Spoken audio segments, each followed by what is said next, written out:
우리 함께 읽으신 사무엘상 7절의 말씀을 가지고 내 삶에서 에베네셀이라는 제목으로 하나님의 은혜 나누도록 하겠습니다.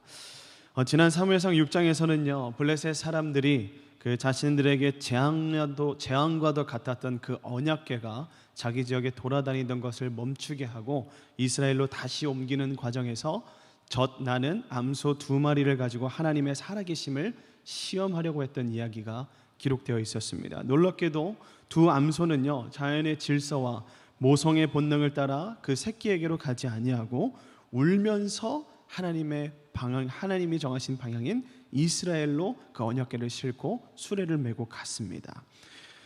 물론 이 모든 것은 우연이 아니라 하나님의 역사심입니다. 그리고 그 일을 통해 블레셋은 분명히 알게 되었죠.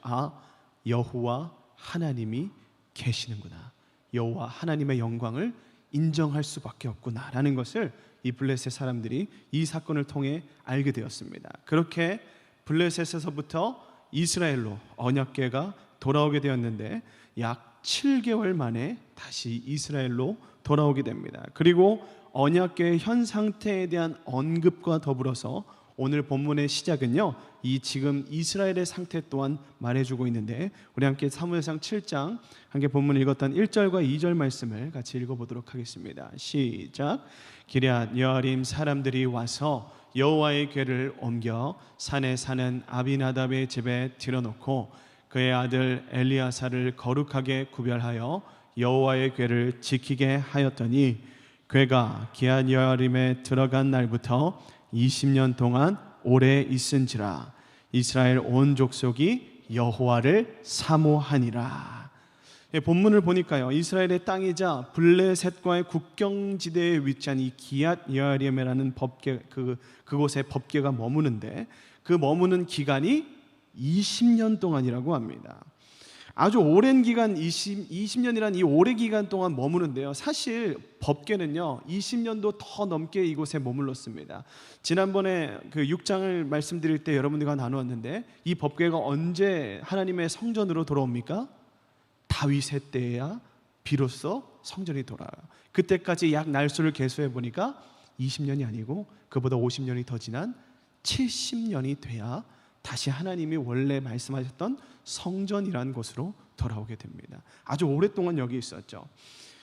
또한 7장 2절 후반부에 보니까 이렇게 기록하는데요, 제가 읽어드리겠습니다. 이스라엘 온 족속이 여호와를 사모했다라고 기록합니다. 여기서 이 사모했다라는 단어는요, 본래 그 단어 안에 애곡하다, 슬퍼하다라는 단어의 이 뜻을 가지고 있습니다. 즉 이스라엘은요 하나님 앞에 무언가 절실하게 간절하게 바라는 마음으로 하나님을 원하고 있었다라는 거예요.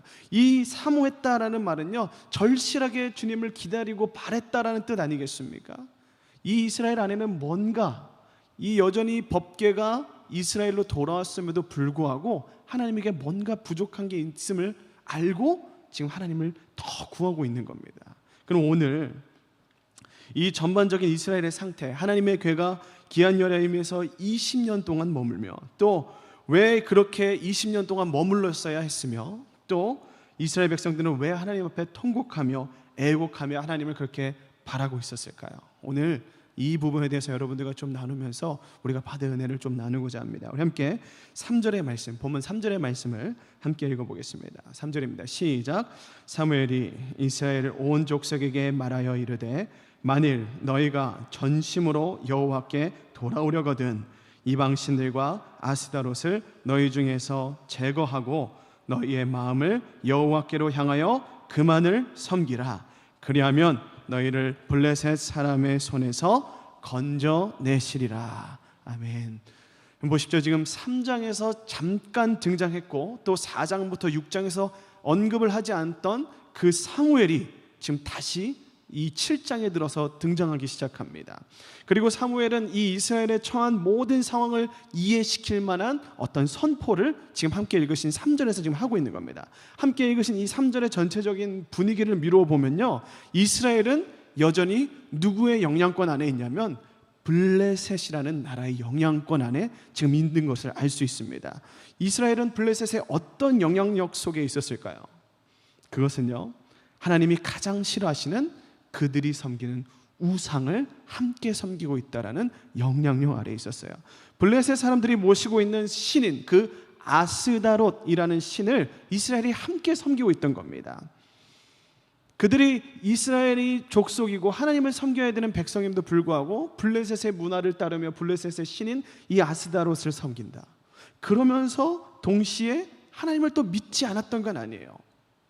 그들은 하나님 앞에 제사도 드리고 신앙 고백도 하고 스스로 선택받은 민족이다, 선민이다 라고 스스로 고백합니다. 그러나 그들의 세계관, 즉 자신들이 실질적으로 인식되어져 살고 있는 그들이 진정으로 추구하는 실질적인 삶, 그 모습은요, 하나님이 아닌 아스다롯이었어요. 이 아스다롯이라고 하는 신에게 남편 신이 또 있었습니다. 이게 여러분들이 잘 알고 있는 고대 근동에서 가장 오래된 신인 바알이었습니다. 아스다롯과 이 바알, 이 두 신을 섬기는 사람들에게 약속한 이 두 신이 약속한 게 하나가 있었는데 그게 뭐냐면 우리를 섬기면 너희들에게 내가 실질적인 풍요를 주겠다라는 거예요. 너에게 승리를 주고 풍요를 주고 다산을 주고 막 이런 막 풍요해주고 번성하는 어떤 그런 축복을 너에게 주겠다라는 것을 이 아스다롯과 바알이 주고 있는 겁니다. 바알 신은 남성 신으로서 능력과 전쟁의 승리와 어떤 추수의 풍요를 가져다 준다고 믿었고요. 또 이 바알 신에게 접근하려면요 반드시 그의 부인인 아스다롯을 신을 함께 섬겨야만 했습니다. 고대에서요 보편적으로 이 신을 섬긴다라고 하는 이 신앙적인 형태는요 그들의 신이 하는 행동을 그들을 따르는 추종자들도 똑같이 하는 겁니다. 예를 들어 보면 하나님의 백성은요 하나님의 말씀을 따라 삽니다. 그렇죠? 저 여러분이 그렇게 살고 있는 줄로 믿습니다. 고대 근동에도 똑같았습니다. 하나님은요 말씀으로 이 세상을 창조하셨고 말씀으로 역사하십니다. 그래서 우리는 그 하나님의 말씀에 따라서 그것들을 이루어가고 또 우리 삶 가운데서 선포하기도 합니다. 우리가 하나님의 말씀을 내가 나사렛 예수 그리스도의 이름으로 명하노니 악한 마귀가 물러갈지어다라고 하면서 주님의 이름을 가지고 대적하고 선포하기도 하죠. 우리는 그 주님의 모습을 따라서 그 신앙의 형태를 가지게 됩니다. 그렇다면 이 블레셋 사람들이 섬기는 바알과 아스다롯이라는 이 신이 하는 행동이 뭐였냐면요 그들은 성행위를 아주 즐겨했어요. 그러다 보니까 그 신을 따르는 그 추종자들도 그들이 모시는 신전 안에서 서로 막 난잡하게 성행위를 하면서 자신의 풍요와 어떤 번성을 위해서 그 신을 섬겼던 모습이 있는 겁니다. 근데 지금 이걸 누가 하고 있다고요? 블레셋 사람들이 아니고 이스라엘이 하고 있다는 거예요.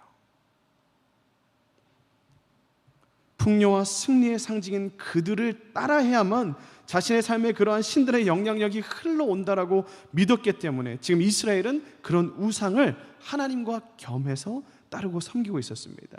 이것은요 시대의 많은 믿음의 백성들, 이 시대를 사는 많은 믿음의 백성들 가운데서도 많이 보여지는 장면입니다. 우리가 성행위를 하진 않지만 우리 가운데 하나님과 또 다른 것을 겸하여 섬기는 일들을 우린 너무나도 많이 저지르고 있어요. 지금 이 말씀을 전하고 또 듣고 있는 저와 여러분도 얼마든지 우리 안에서 발견될 수 있는 영역입니다. 우리가 사실 살아가면서 우리 삶에 보다 더 매력적이고 뭔가 생산적이고 확실해 보이고 손에 잡히고 막 실질적인 그런 것들에 좀 더 힘을 주어서 살아가는 때가 저 여러분들 가운데 있었잖아요.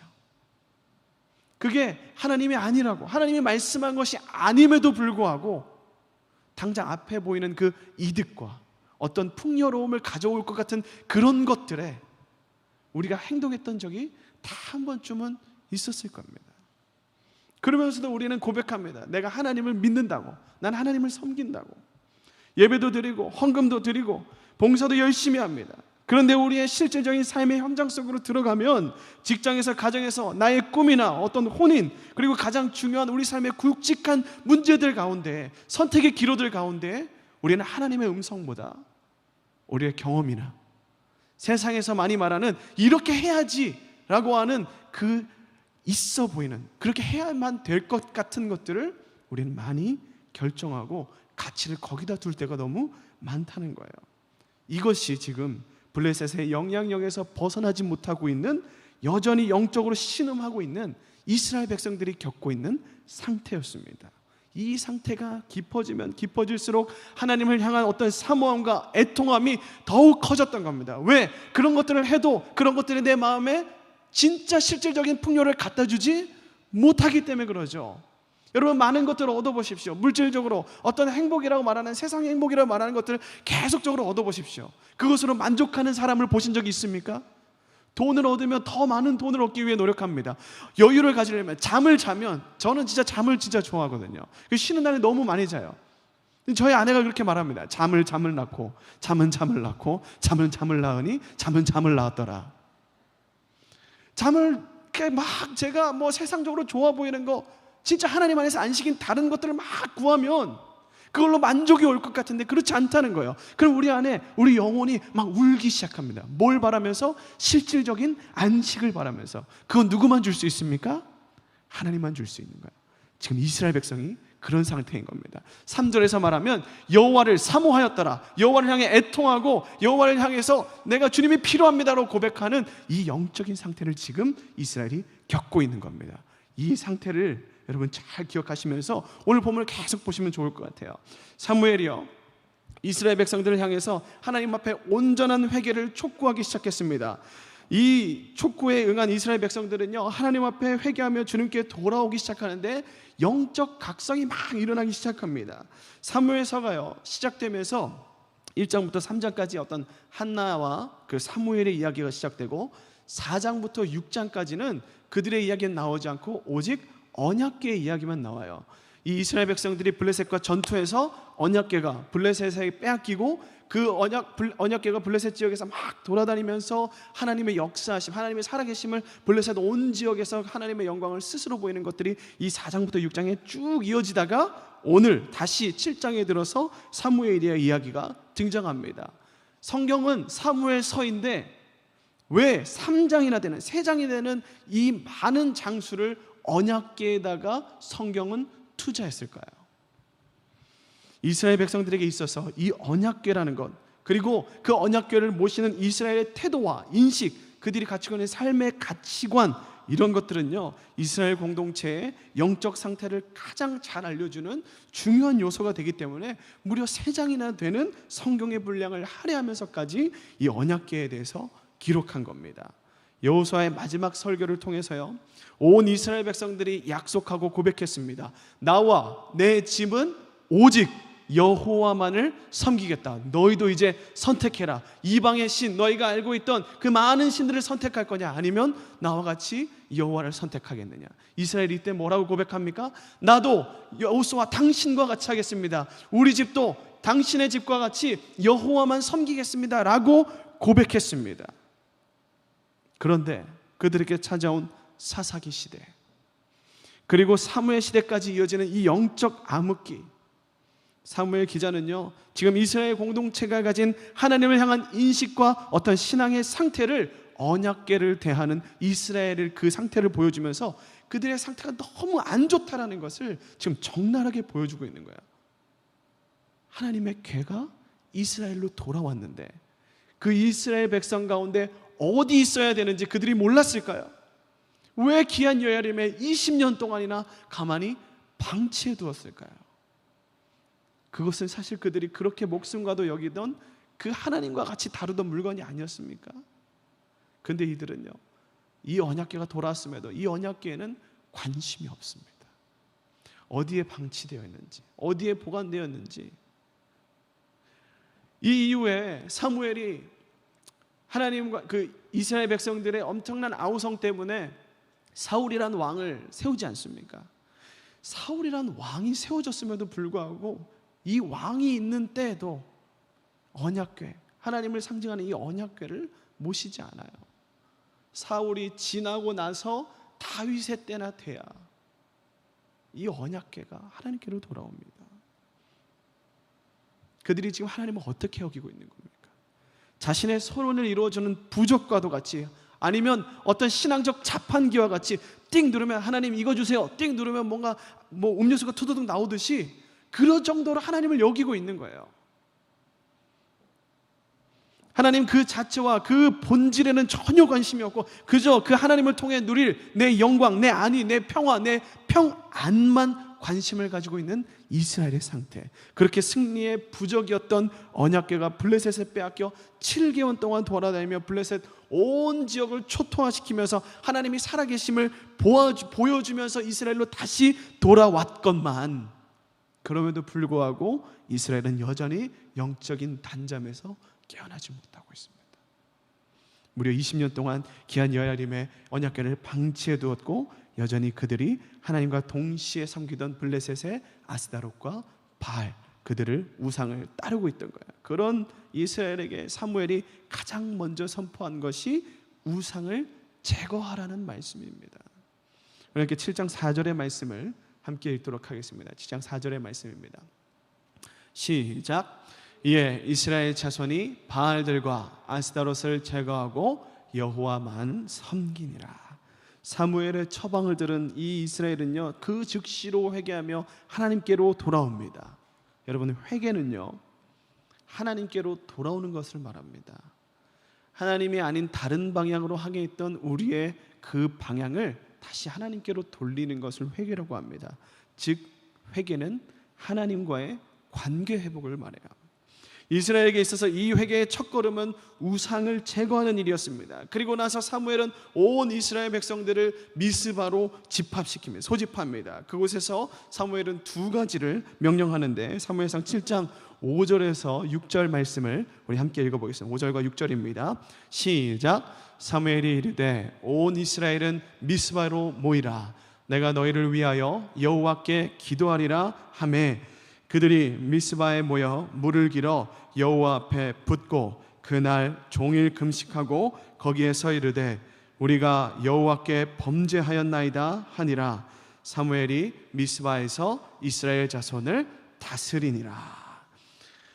여기서 이 6절 마지막에 보면 이 사무엘이 미스바에서 이스라엘을 자손을 다스린다라고 하는데, 이 다스린다라는 말은요 다시 번역하면 말씀을 먹인다라는 의미로 사용됩니다. 사무엘은요 여호와의 말씀이 희귀하여져서 더 이상 이상이 흔히 보이지 않는 그런 영적인 암흑기 속에서, 즉 하나님의 말씀이 끊어진 시대에 다시 이스라엘 백성들에게 하나님의 말씀을 전하기 시작합니다. 그리고 하나님의 말씀을 그들에게 먹이기 시작해요. 그리고 백성들은 사무엘의 명령대로 물을 붓고 금식을 하기 시작합니다. 물을 부었다라는 것은요, 그 상징적으로 무엇을 뜻하냐면 회개하며 애통하는 것을 뜻합니다. 그리고 금식했다라는 것은 하나님의 은혜를 간절히 구하기 시작했다는 겁니다. 사무엘이 사사로서 또 제사장으로서 가장 힘주었던 사역, 그가 그 이스라엘 족속의 살아생전 가장 힘주었던 사역은 엘리 시대까지 끊어졌던 하나님의 말씀을 다시 이스라엘 백성들에게 먹이는 사역이었어요. 하나님의 통치하심과 다스림이 다시 이스라엘 백성들에게로 이루어지고 있는 아주 귀하고 소망 넘치는 순간이 지금 미스바에서 시작되고 있는 겁니다. 그런데 이때 블레셋이 이스라엘을 향해서 다시 전쟁을 걸어오기 시작합니다. 본문 7절의 말씀 제가 읽어드리겠습니다. 이스라엘 자손이 미스바에 모였다 함을 블레셋 사람들이 듣고 그들의 방백들이 이스라엘을 치러 올라온지라. 이스라엘 자손들이 듣고 블레셋 사람들을 두려워하여, 이 블레셋 사람들이 멀리서 미스바를 딱 보니까, 미스바에 모인 이스라엘을 딱 보니까 저 녀석들이 반역을 일으키려고 하나, 뭔가 힘을 주려고 하나, 막 이런저런 생각을 하다가 저지시켜야겠다 라는 생각이 들어서 쳐들어온 거예요. 그러나 이번에 시작될 이 전쟁은 앞선 사무엘상 4장의 전쟁과는 뭔가 이스라엘이 분위기가 다릅니다.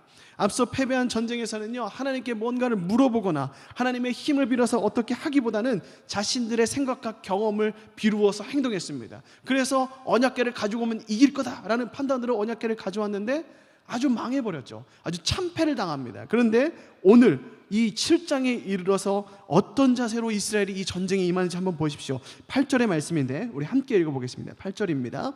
시작. 이스라엘 자손이 사무엘에게 이르되 당신은 우리를 위하여 우리 하나님 여호와께 쉬지 말고 부르짖어 우리를 블레셋 사람들의 손에서 구원하시게 하소서 하니. 앞서 있었던 그 전쟁과 완전 다른 모습입니다. 전쟁이 시작되고 한번 패배하니까 어떻게 합니까? 장로들이 모여서 자기들이 막 회의를 합니다. 우리가 언약궤가 없어서 진 거야. 가서 언약궤 좀 가지고 오라 그래. 그러면 제사장이 그 언약궤를 담당하고 있는데 장로들이 와서 언약궤 달라고 하면 그냥 여기 있습니다, 가져가십시오라고 해야 됩니까? 아니죠. 제사장이라는 사람들이 그렇게 하면 안 되죠. 하나님 앞에 물어봤어야지. 그들도 하나님, 이 언약궤를 달라고 하는데 하나님의 상징인 이 언약궤를 그들에게 내어주어도 되겠습니까? 지금 전쟁에 우리가 주님과 함께 있습니까? 라고 물어봤어야 됩니다. 그러나 그런 것이 전혀 없었어요. 그때랑 지금 이 7장 8절의 이스라엘을 좀 비교해 보십시오. 이들이 어떻게 변했습니까? 사무엘은요, 그들의 요청을 받았습니다. 사무엘, 당신이 지금 하나님께 기도해서 우리가 이 블레셋에게 지지 않도록 요청하십시오, 기도해 주십시오라고 지금 요청하고 하나님의 지금 도우심을 구하고 있는 겁니다. 사무엘은 그들의 요청에 응해서 젖먹는 어린 양으로 하나님 앞에 온전한 번제를 드리고 하나님은 그 제사에 응답하셔서 블레셋과의 전쟁에서 이스라엘이 승리하게 만들어주세요. 여러분, 이제까지 이스라엘의 역사가 암흑과 같이 어두웠던 이유가 도대체 무엇이었습니까? 이스라엘 백성들이 하나님을 믿는 그 고백과 그들의 삶이 전혀 달랐기 때문에 그렇습니다. 교회에서 고백하는 것은 그냥 교회에서 고백하는 것이고, 내 삶에 돌아가면 그 고백과는 전혀 상관없는 많은 선택지 가운데 그냥 일들이 일어나는 대로 그냥 거기서 판단하고 생각하고 결정 내어버리는 그런 신앙과 우리 삶이 완전히 분리되어 있는 상태. 지금 이스라엘이 그런 상태에 있는데 하나님께서는요, 그렇게 신앙 고백과 다른 삶을 살아가는 이스라엘 백성들에게 하나님께서 실질적으로 그들의 삶에 지금 개입해 버리신 거예요. 지난번 그들이 철저하게 깨지고 부셔졌던 과거의 아픔의 이 전쟁을 통해서 다시 한 번 더 그때와 비교되게 확실하게 알려주고 싶은 메시지가 분명히 있었던 겁니다. 그것이 뭐냐면, 그것은 바로 너희에게 나 하나면 충분하다라는 거예요. 여러분들, 오늘 우리에게도 하나님 말씀하십니다. 우리에게 하나님 한 분이면 충분한 줄로 믿습니다. 우리가 이 고백을 여기서만 하는 게 아니에요. 우리의 삶에서도 이 고백이 이어지길 축복합니다. 우리의 삶에서도 이 고백이 실제적으로 이 삶 가운데, 우리 삶 가운데 체험되길 축복합니다.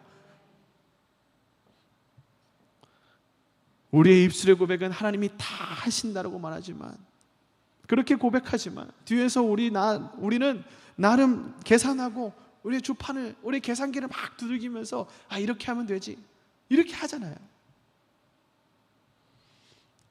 오늘 우리에게도 하나님 동일하게 말씀하십니다. 내게 말해라, 내게 요청해라, 내게 믿음으로 나와라. 하나님을 믿는 이 성도, 그리스도, 주의 백성이라면 이 믿음으로 드리는 기도가 이제는 기도와 어떤 추상적인 개념이 아니라 우리 삶에 실질적으로 일어나야 됩니다. 이스라엘 백성들은 이 부분에서 실패한 거예요. 그들은 하나님을 놓은 것도 아니고 하나님을 섬기면서 또 따로 나에게 승리를 주는 어떤 세상적, 물질적 풍요를 주는 그 신도 겸하여서 섬겼습니다. 우리에게 이런 하나님과 겸하여 섬기는 바알이나 아스다롯이 없는지 돌아봤으면 좋겠어요. 여러분, 이런 것들이 있는 것이 부끄러운 게 아니에요. 내 안에 그런 것들이 있는 게 창피한 게 아닙니다. 우리는 그렇게 태어났어요. 우리는 그렇게 존재됐습니다. 우리는 그렇게 나약하게 다른 생각을 할 수밖에 없게 그렇게 나약한 존재로 태어났단 말이에요. 만들어졌단 말이에요. 진짜 부끄러운 것은 그런 것이 내 안에 있는 게 아니라 그런 것이 내 안에 있음을 알면서도 그것을 계속 놓아두는 것이 진짜 부끄러운 거라는 거예요. 우리가 주님 앞에, 그리고 세상 앞에서 믿는 자로서 부끄러움 당하지 않기를 축복합니다. 하나님의 영광으로 우리가 부끄러움 당하지 않으려면 우리가 기도하고 우리가 바라고 우리가 믿음으로 선포했던 그것들이 이루어지는 것을 여러분 경험하시길 바랍니다. 우리 함께 7장 12절의 말씀을 다 함께 읽어보겠습니다. 7장 12절의 말씀입니다. 시작. 세워 이르되 여호와께서 여기까지 우리를 도우셨다 하고 그 이름을 에베네셀이라 하니라. 아멘. 방금 읽으신 본문에는 에베네셀이란 이름이 나오는데 그 이름 안에, 그 본문 안에 그 뜻이 정해져 있습니다. 여호와께서 여기까지 우리를 도우셨다라는 의미가 기록되어 있죠. 이 에벤에셀은요, 사실 그 첫 번째 이스라엘과 블레셋이 전쟁한 첫 번째 전쟁 사이에서도 한번 나타났던 곳입니다. 4장 1절에서의 그 에벤에셀은요, 그 이름의 내용과 전혀 다른 결과를 경험했죠. 하나님이 여기까지 우리를 도우셨다라는 그곳에서 그들은 참패를 당했거든요. 그들이 하나님의 법궤를 가져오기까지 했지만 완벽한 패배를 경험합니다. 그리고 그 법궤를 빼앗기기까지 해요. 그때 에벤에셀은 어떤 장소냐? 지옥의 장소고 패배의 장소고 아픔과 상처가 남은 장소였습니다. 그런데 이들이 참된 회개로 하나님 앞에 엎드려 그 은혜를 구하고 그 위에 사무엘이 말씀을 먹임으로 그들의 영이 살아나고 하나님의 영광이 그곳에서 다시 회복되기 시작했어요. 결국 7장에서 에벤에셀은 그렇게 상실되었던 하나님의 영광이 회복되는 장소로 하나님께서 만들어주신 겁니다. 예수께서는요, 우리가 실패하고 좌절한 그 자리에서 끝까지 우리를 기다리고 계세요. 여러분, 우리가 죄를 짓고 하나님 앞에 참 나는 못된 놈이야, 나는 안 될 놈이야, 이렇게 실망하고 세상은 그렇게 우리를 정죄합니다. 마귀가요, 참 우리가 생각할 수 없는 방법으로 하나님을 오해하게 만들어요. 내가 죄를 지었다는 그 이유가 하나님과 함께 할 수 없다는 이유 맞죠? 그러나 본질적으로는 틀렸습니다. 하나님은 그럼에도 불구하고 우리를 기다리시는 분이기 때문에 그렇죠. 하나님께서요, 실패하고 좌절했다 함은 우리가 주님을 놓았음을 뜻합니다. 십자가에 달려 돌아가신 예수님은 자신을 버리고 도망친 이 베드로를 처음 불렀던 그 자리에 다시 베드로가 부인한 그만큼 사랑 고백하게 하시면서 그를 다시 회복시켜 주세요. 여러분, 우리도 실패가 우리 삶에 얼마나 많습니까? 신앙적인 실패, 계속 넘어지고 내가 오늘은 하나님 말씀대로 살아야지, 오늘 하나님의 말씀을 따라야지, 그렇게 어제 고백하고 잠들었는데 오늘 하나님의 말씀을 보지도 않는, 따라갈 수도 없는 상황에 놓여있는 내 실패한 내 모습을 보면서 여러분 그 저녁에 자신을 보면서 얼마나 실망하십니까? 상관없어요. 하나님은 그런 모습에 여러분들을 정죄하거나 심판하시거나 그렇게 잔인한 하나님이 아니세요. 오히려 그 모습을 사랑스럽게 여기십니다. 아, 여전히 나를 위해서 그렇게 열심히 무언가를 하고 있구나. 진짜 하나님이 기다리는 것은 하나님의 도우심을 기다리는 성도를 하나님이 기다리고 계신다는 거예요. 뭐 그때까지 내가 내 힘으로 해보려고 하고 내 힘으로 무언가를 해보려고 하는 그 순간 가운데 실패하는 것 아니겠습니까? 그러나 하나님이 함께하면 우리가 어떻게 실패가 있을 수 있어요? 하나님은 그 지점을 이스라엘 백성 그리고 오늘 말씀을 듣는 우리에게 이 지점을 알려주시는 겁니다. 나 한 분이면, 나 한 명이면, 나 하나면 충분하다.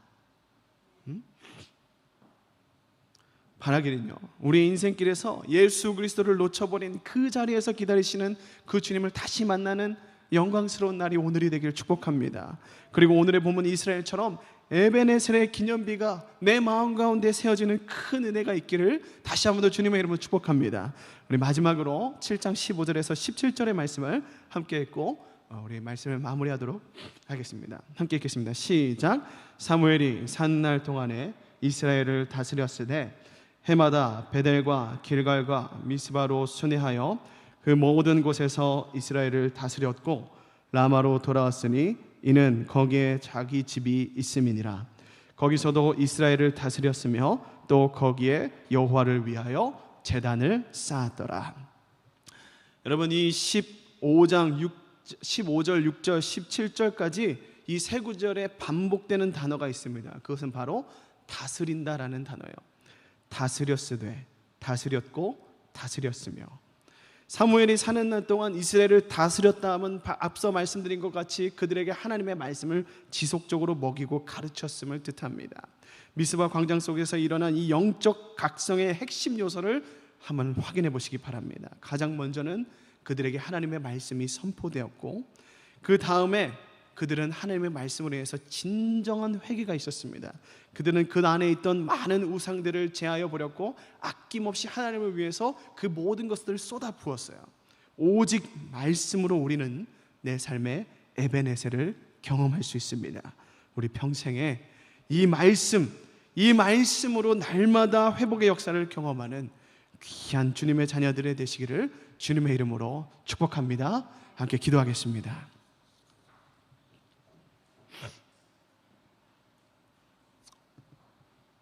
우리 삶에서 이 주님의 도우심을 오늘도 경험하기 원합니다. 오늘 우리가 경험해야 할 주님의 도우심은 무엇입니까? 내 힘으로 할 수 없는 이 죄에 대한 제거, 죄의 쓴뿌리를 쓸어내는 것, 잘라내는 것. 여러분, 이건 우리의 힘으로 할 수 있는 영역이 아닙니다. 우리의 영역이 아니에요. 그래서 주님은 구하라고 말씀하시는 거예요. 두드리라고 말씀하시는 거예요. 찾으라고 말씀하시는 거예요. 누구를? 주님을, 주의 말씀을. 거기에만 힘이 있기 때문에 그렇습니다. 오늘 이 시간에 우리가 이 말씀을 우리 마음에 좀 모시길 원합니다. 말씀이 우리를 새롭게 하실 거예요. 그 말씀 가운데 우리가 제거해야 될 것을 주님 보여주실 것입니다. 그러면 섣불리 여러분 움직이지 마십시오. 거기에서 다시 한 번 더 주님의 도우심을 구하시기 바랍니다. 주님, 내게 보여주신 이것마저도 내가 어찌할 수 없습니다. 난 그렇게 나약합니다. 주님, 그러니까 내가 주님을 너무나도 간절히 원하오니 주님 나를 도우시고 나를 이 시간 새롭게 하여 주시옵소서. 그 다음 함께 우리를 도우시는 주님 앞에 주님의 이름을 한번 부르짖고 기도하며 나가겠습니다. 주여